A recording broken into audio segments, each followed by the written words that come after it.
She ran to him for shelter. She didn't know she was running straight into the center of everything she feared.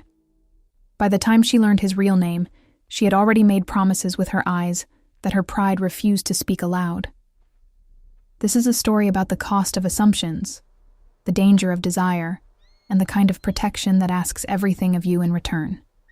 If you stay until the end, you'll understand why some choices cannot be undone, and why certain people would make them again anyway. Follow along. You won't want to miss what comes next. The dust came before the riders did. Elara Voss had learned that lesson 3 weeks ago, somewhere between the Pecos River and the ruin of everything she had once called a life.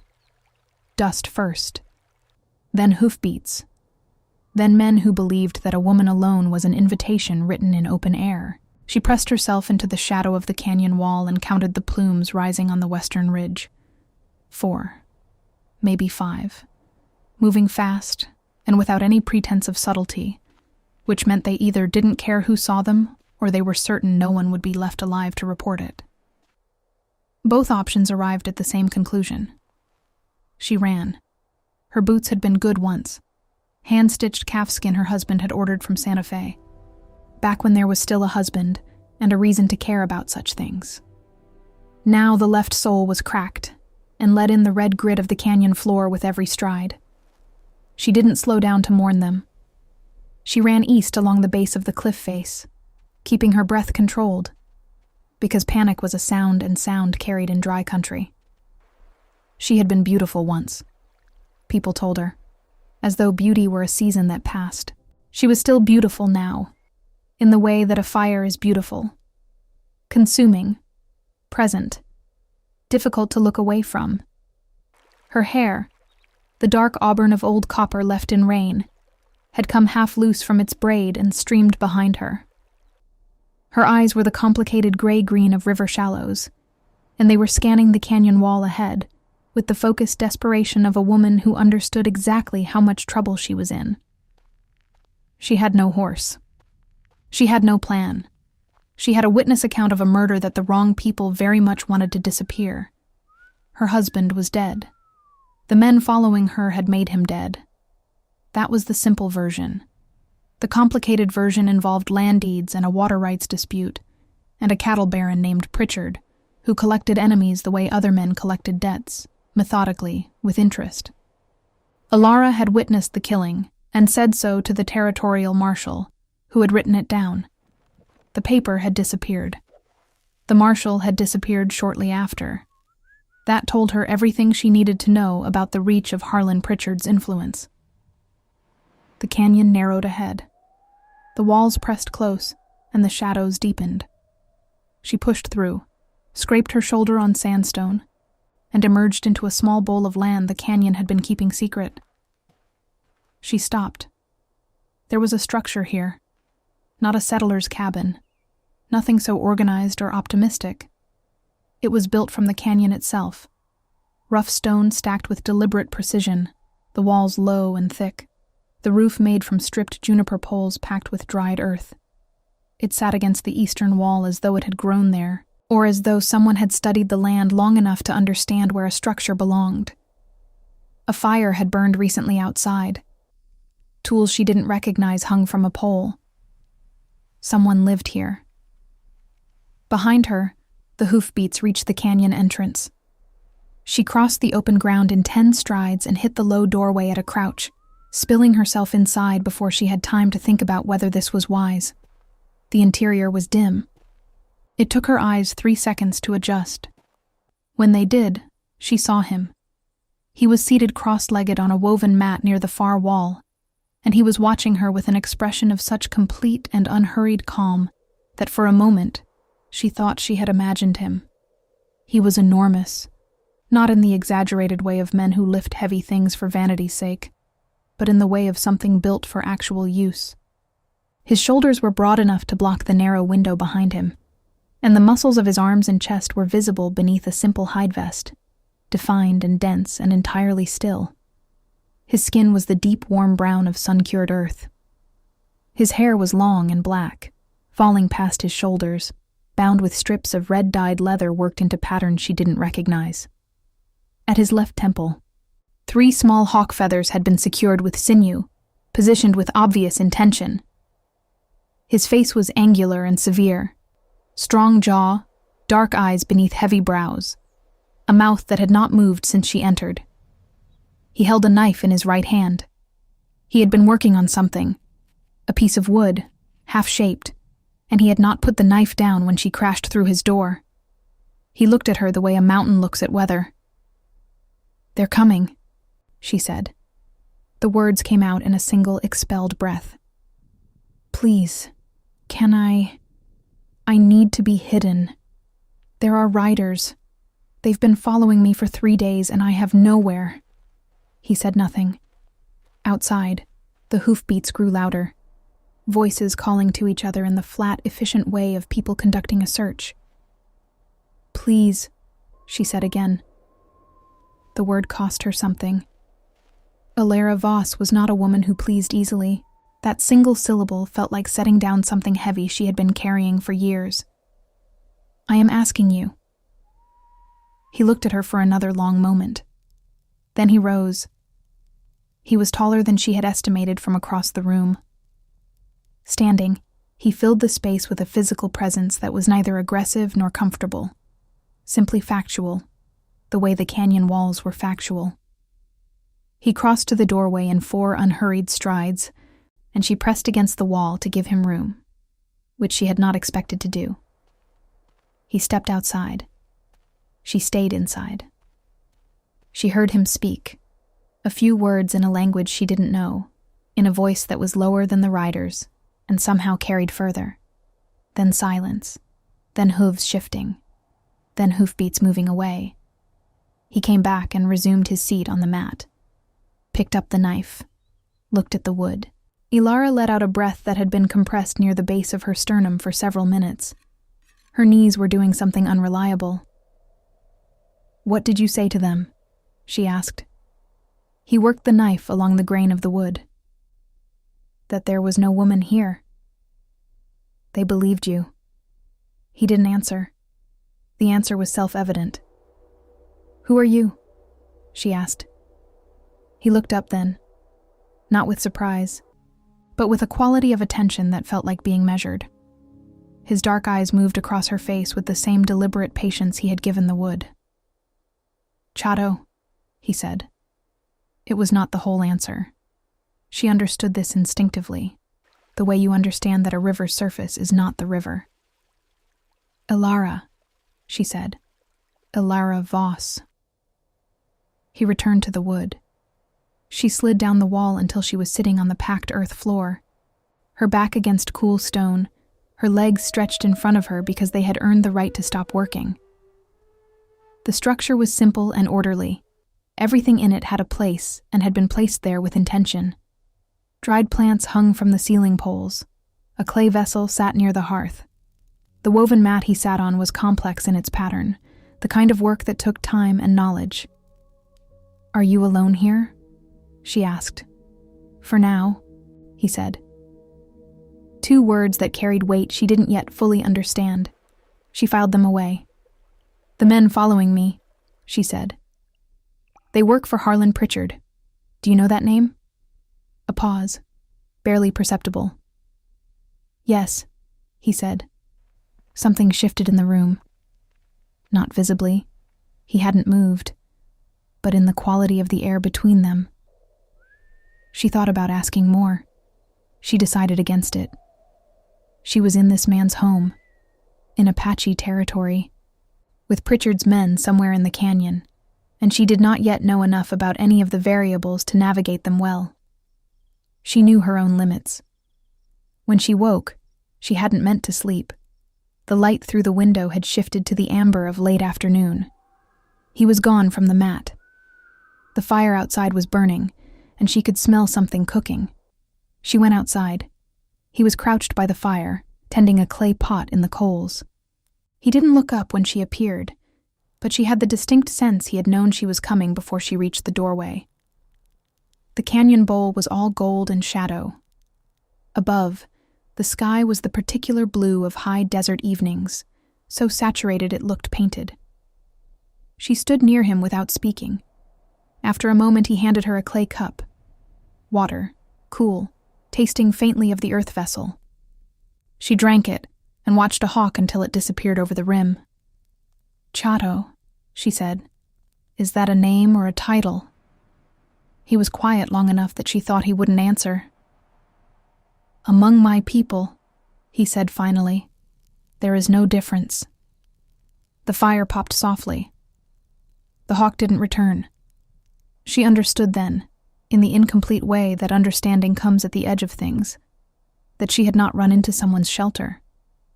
She had run into someone's seat of authority, and she had pleaded with him to hide her. The meal he offered was simple and given without fanfare, which was its own kind of dignity. They ate without speaking, and the silence between them was not uncomfortable so much as it was careful. Two people who recognized that words, once said, became part of the record of a thing, and who were not yet ready to begin that record. The stars came up in their impossible southwestern numbers. Elara Voss sat by a fire in Apache country and thought about what it meant to be given protection by someone from whom protection carried a weight she had not yet been asked to bear. She would find out soon enough.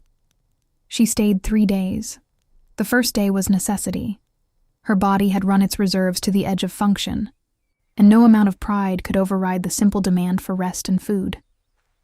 She spent most of it sleeping, waking to drink water and eat what he set near the door, then retreating back into the darkness of sleep, like someone returning to a debt they couldn't yet pay. The second day she was well enough to be useful, or to try. She gathered wood. She carried water from the spring he showed her, 50 yards east along the canyon wall, tucked into a crack in the rock, where it emerged cool and steady from the earth. She made 2 trips, then stood at the fire pit arranging the wood in the configuration she had always used, which turned out to be wrong for this particular pit and this particular wind direction. He rearranged it without comment, in a way that made the error immediately obvious. She didn't argue. She stored the information. The third day, riders came again, different men, or the same men on different horses. Chado heard them before she did. He said quietly, "Inside," and she went without being asked twice, and she listened to voices and hoofbeats, and then the silence that meant he had managed the situation again. When he came back in, she was waiting. "That's the second time," she said. "Yes. They won't stop. No. They are patient men working for a patient man." He sat on the mat and picked up the carving, a bird taking shape, the wings barely suggested but already present. "They have been moving through this canyon for 2 weeks, before I arrived. Yes, she absorbed this. Looking for you? Looking for the boundary of what I will allow." He worked the knife in a precise, shallow arc. "Pritchard wants water rights to the upper canyon. The spring." He paused. "My people have used that spring since before his grandfather was born." The situation, which had seemed complicated when it only involved her own survival, became substantially more complicated. "He's claiming the land," she said. "Claiming." The word carried something that was not quite contempt and not quite humor, more disciplined than either. "Yes, with paper." Elara had grown up around paper. Her father had been a land surveyor who believed sincerely that writing something down conferred a reality upon it that couldn't otherwise be obtained. She had spent enough of her adult life watching what paper did to places and people to understand both its power and its profound inadequacy. "My husband fought him over water rights too," she said. "That's how this started." Chado looked up, really looked at her, the full weight of his attention, which was not a small thing. "Tell me," he said. So she told him. The Voss property east of the Sacramentos, the small ranch built from a land grant, and 6 years of relentless labor. The creek that Pritchard's surveyors had suddenly declared to be on Pritchard land, based on a redrawn boundary that hadn't existed 12 months before. The legal arguments that went nowhere, and the intimidation that escalated from property damage to cattle theft, to the evening when 3 men came to the ranch house and David Voss ended up dead in his own yard, and Elara ended up hiding in the root cellar with an old rifle, listening to them search and take what they wanted, and then ride away like men who had simply completed a task. She told it plainly, without decoration. The tears had happened weeks ago. What remained was the architecture of events, stripped of everything but sequence and consequence. Chato listened without interrupting. His hands went still on the carving.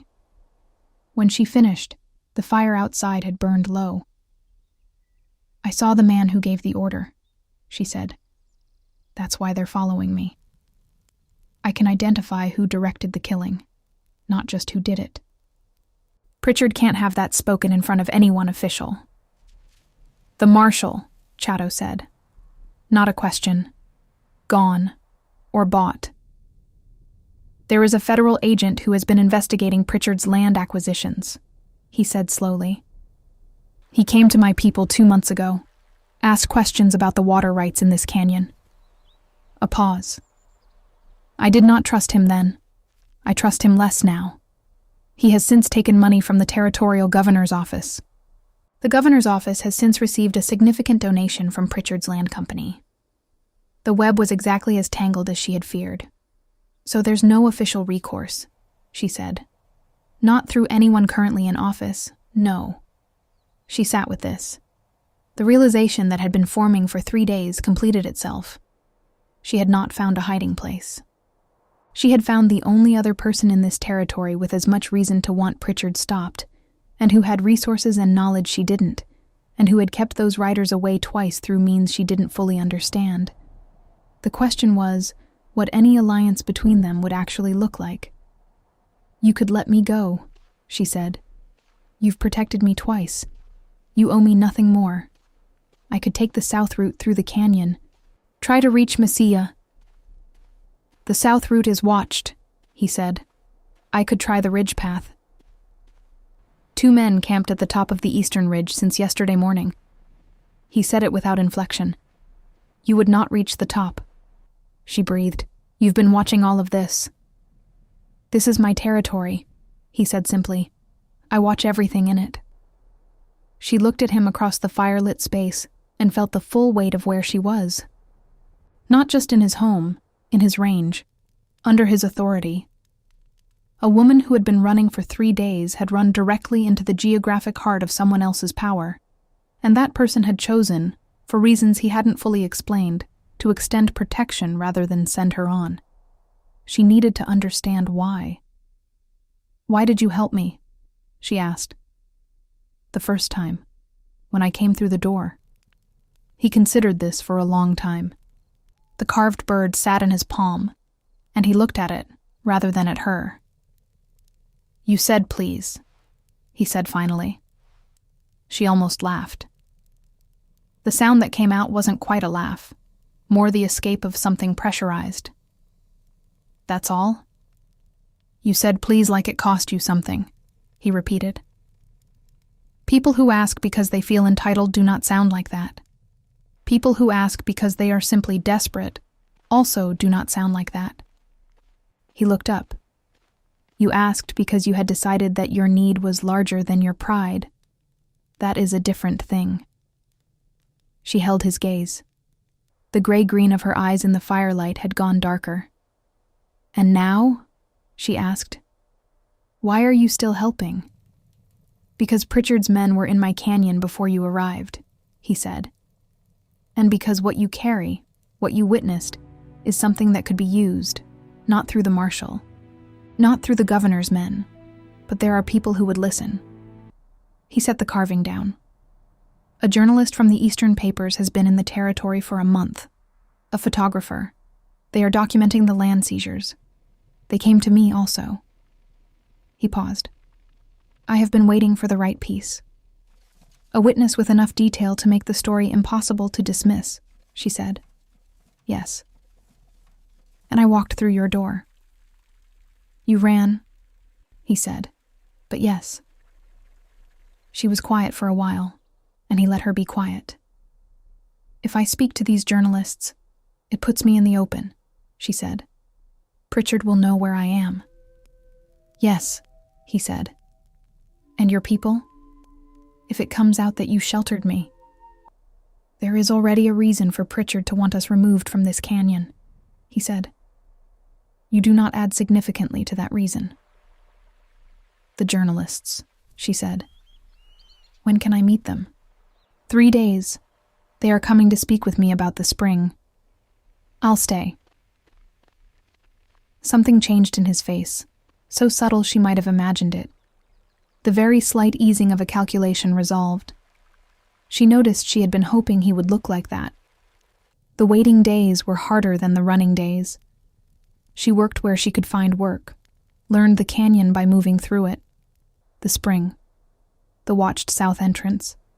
The north passage he showed her as a route she should know. On the second evening, she climbed to the rim and stood beside him.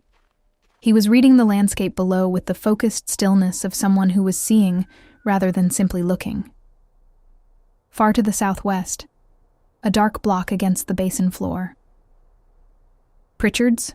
She asked. The main compound. From here it was abstract. A shape, not a place where a man had given an order. Do you hate him? She asked. Hate eats the person who carries it, he said.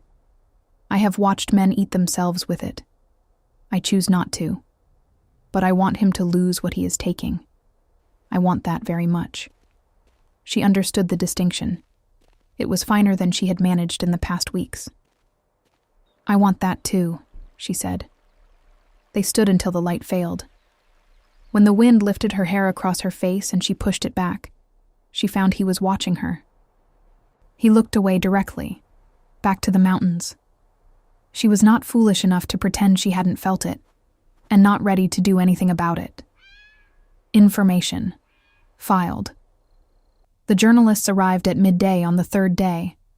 A man named Greer with ink-stained fingers, and the restless alertness of someone who spent years writing things that powerful people preferred stay unwritten, and a younger woman named Catalina Ruiz, who carried notebooks dense with small, careful handwriting.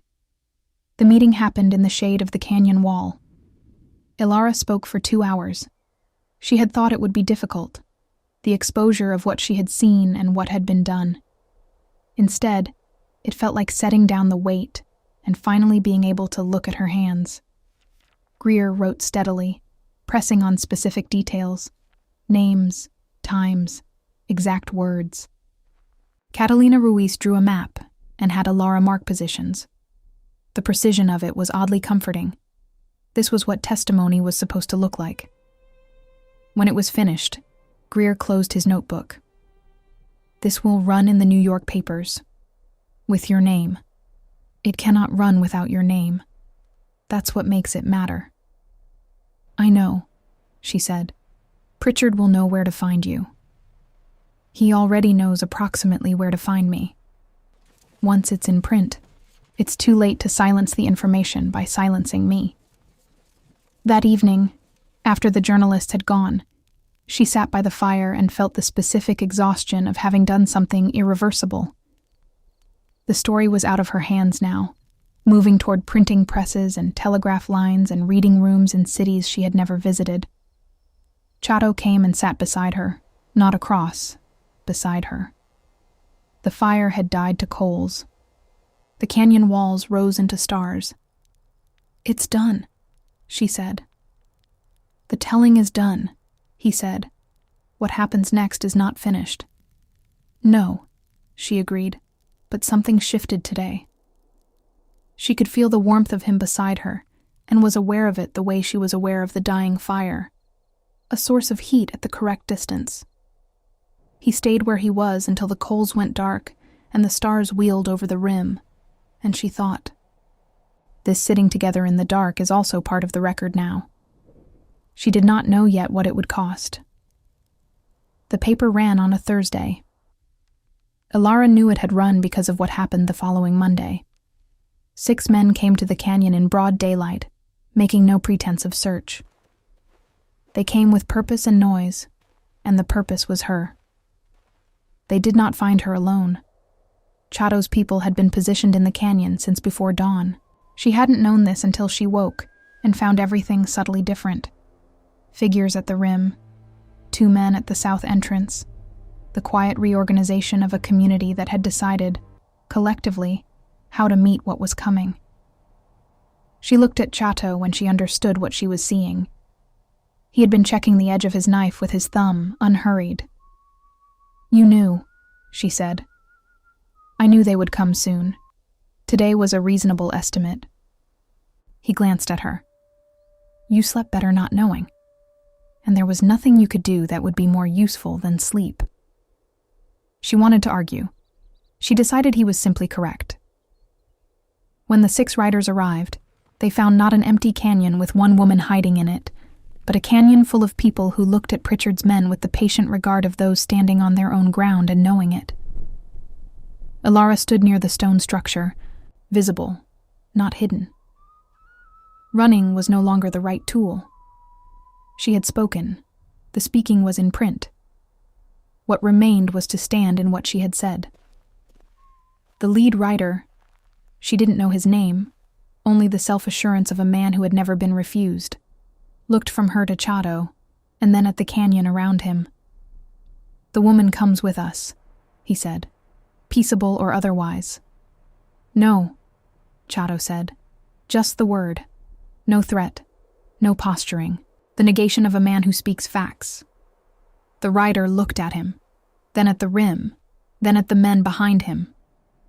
"Pritchard," he started. "Pritchard's paper claim to this water ended this morning," Chato said. "There are witnesses watching this conversation from the rim. Your employer should concern himself with his other problems.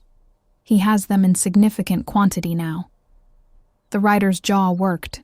He was running calculations that were not coming out in his favor, and he was not experienced with that outcome. "This isn't finished," he said. "Many things are not finished," Chado agreed, "but some things are decided. This is decided." The riders left, at the pace of men who want to appear as though leaving was their idea, and disappeared around the south wall. Elara let out a slow breath. She turned around. Chado was watching her. "You're shaking," he said. She looked at her hands. He was right. "That happens sometimes," she said. "After."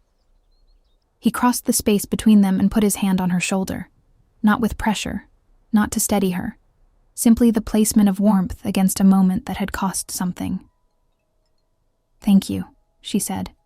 She meant all of it, every day of it. "You thanked me already," he said. "The first night." "I'll say it again anyway." Something shifted in his face. The same almost imperceptible easing she had seen before, when she had agreed to stay. She covered his hand with hers, briefly. Then she stepped back. "What happens now?" she asked. "The water rights." "The journalists filed a supplemental report about the spring alongside your testimony. The Territorial Land Office is conducting a review." He paused. "It is not finished. But it is better than it was." "And Pritchard?"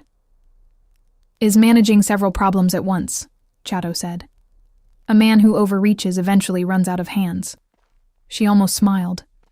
"That's almost optimistic." "It is realistic," he said. "There is a difference." She sat near the fire pit. The sun was coming over the east rim, throwing long shadows across the canyon floor. "I should go," she said quietly. "Now that it's safe enough. I should reach Mesilla and—" She stopped. The territorial marshal was compromised. The official routes had been compromised. "I don't actually know what I should do in Mesilla." Chato sat across from her. He picked up the carved bird, finished now. The wings fully formed, the head angled as though looking at something far below. "There is something I have not told you," he said. She waited. "My name," he said. "My full name. What I am called among my people." He turned the bird in his hands. Not Chato. She had known this. She had known it since the first night, the way you know a river's surface is not the river. "Then what?" she asked.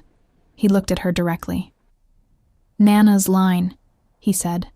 Chiricahua Apache. My grandfather's grandfather fought the Spanish where the Rio Grande bends. He said a word in Apache that she could not reproduce, but understood was not a small thing. The Army's scouts call me the King of the Sacramento Range. I have not discouraged this because it has been useful. She sat with this. The riders this morning. The way they had looked at the canyon and recalculated. The figures on the rim who had appeared without any visible summons. She had run into a structure in a canyon and assumed it was a home. It was a home. It was also the center of something much larger. You could have told me, she said. I could have, he agreed. Why didn't you? He looked at her steadily. Because people behave differently when they know. They become careful, formal. They stop saying what they actually think. He paused. You said please like it cost you something. You argued with me about the fire. You told me about your husband without softening it. I valued that. I didn't want it to stop. She held his gaze. It doesn't stop, she said. I'm not capable of formal for very long. Ask my mother-in-law. The sound he made was so unexpected, a breath of real amusement, low and genuine, that she felt it like something physical. I will ask her, he said, when you bring her here. She blinked. When I...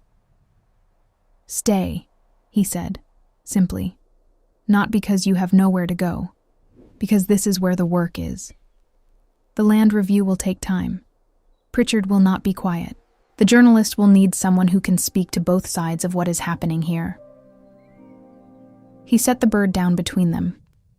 You are the only person I have encountered who can do that. She looked at the carved bird.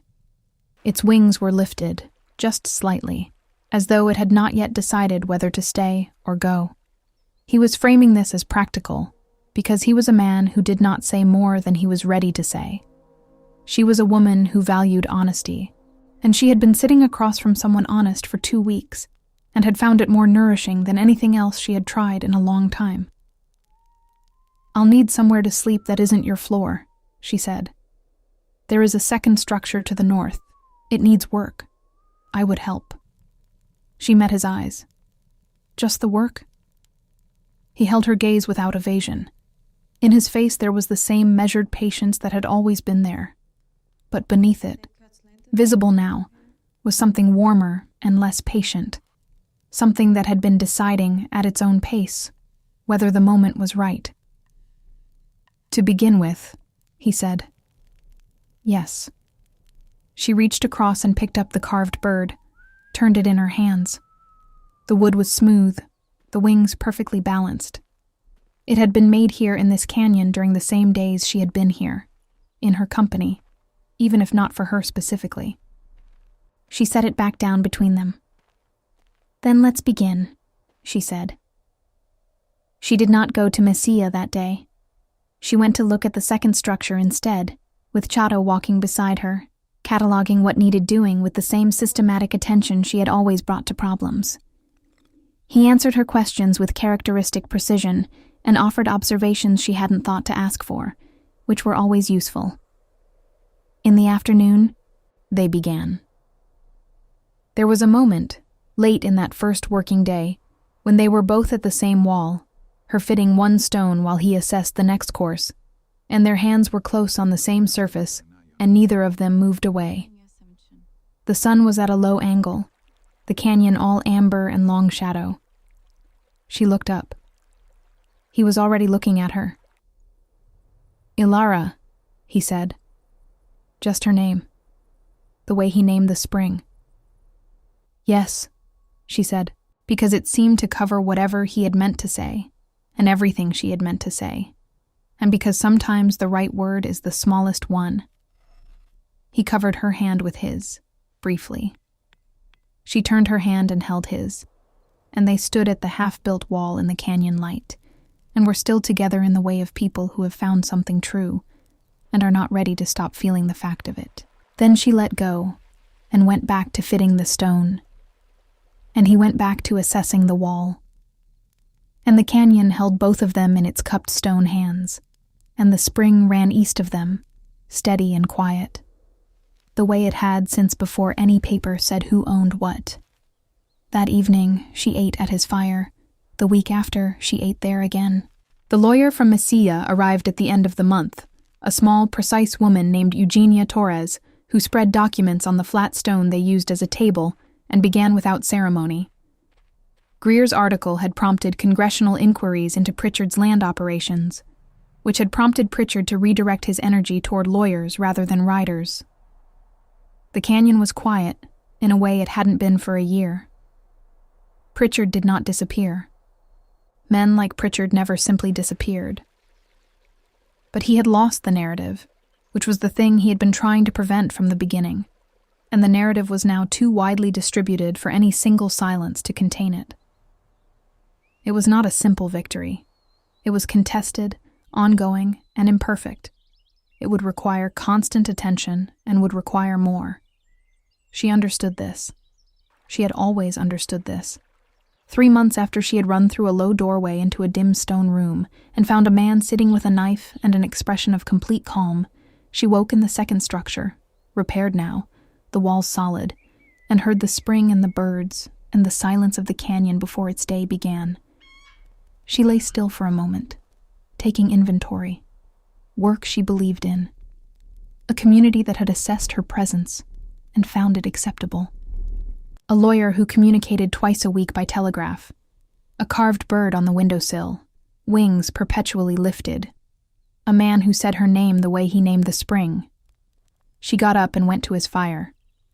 It was already burning, which meant he had been up longer than her, which was always true, and which she had stopped trying to match because some things are simply facts about people and not competitions. He handed her a cup without looking up from a letter.